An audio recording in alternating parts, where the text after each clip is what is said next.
What's up guys, this is just going to be a short macro guide. I'm just going to go through my main macros and explain what they do, how they work, that sort of thing. I'll have all the text of the macro in the comments and you'll just be able to copy it from there if you want to use them. First up we got Focus Arena 1 to 3, really basic macros, and I just bind them to F1, F2 and F3 as a priest. If you're in another class and you combine them to other things, whatever you like, it's completely personal preference. So next up we got my Shadowfiend macros that incorporate shadow crawling, spawning the Shadowfiend and dispelling the Shadowfiend in 2 macros.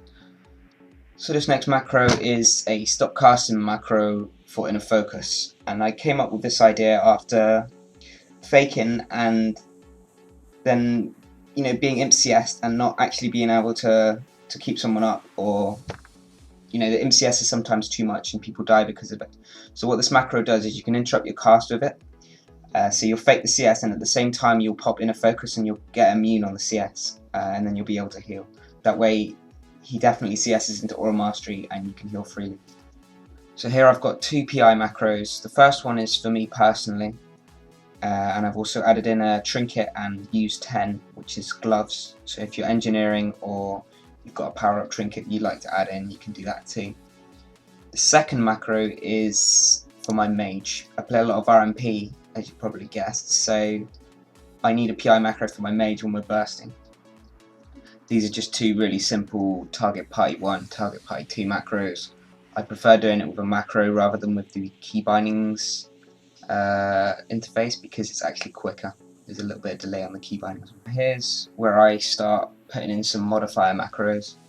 If you watch my bars, they occasionally change on some of the binds. That's just the macros at work when I press shift. If you look at the text of the macro, it will use pain suppression if I don't use shift, and if I press down shift then it will use inner focus, and that's on bind G for me. Here's another modifier macro. This one's for Shadow of Pain and Devouring Plague. Really simple. I use X for Shadow of Pain and Shift X for Devouring Plague.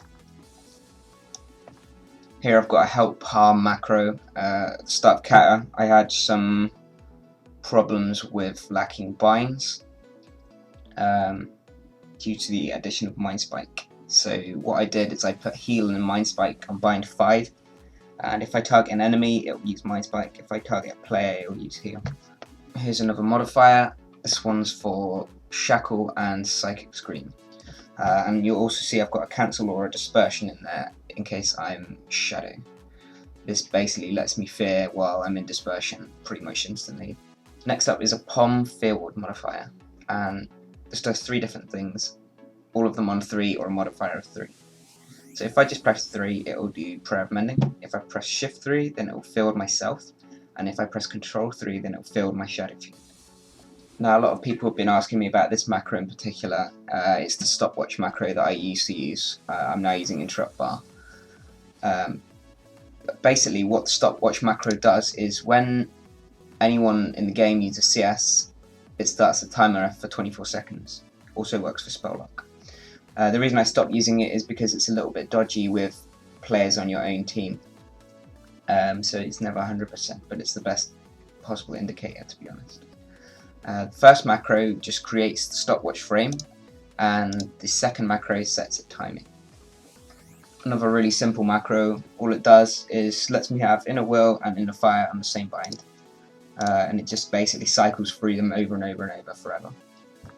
That way if I need to swap, the bind will always work. Here's my shield macro. It's one of the first macros I ever used.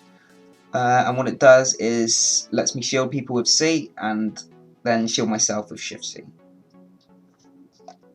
Next 2 macros are both basically the same. They are for Master Spell and Power Word Barrier. And all they do is you stick an exclamation mark in front of the spell name.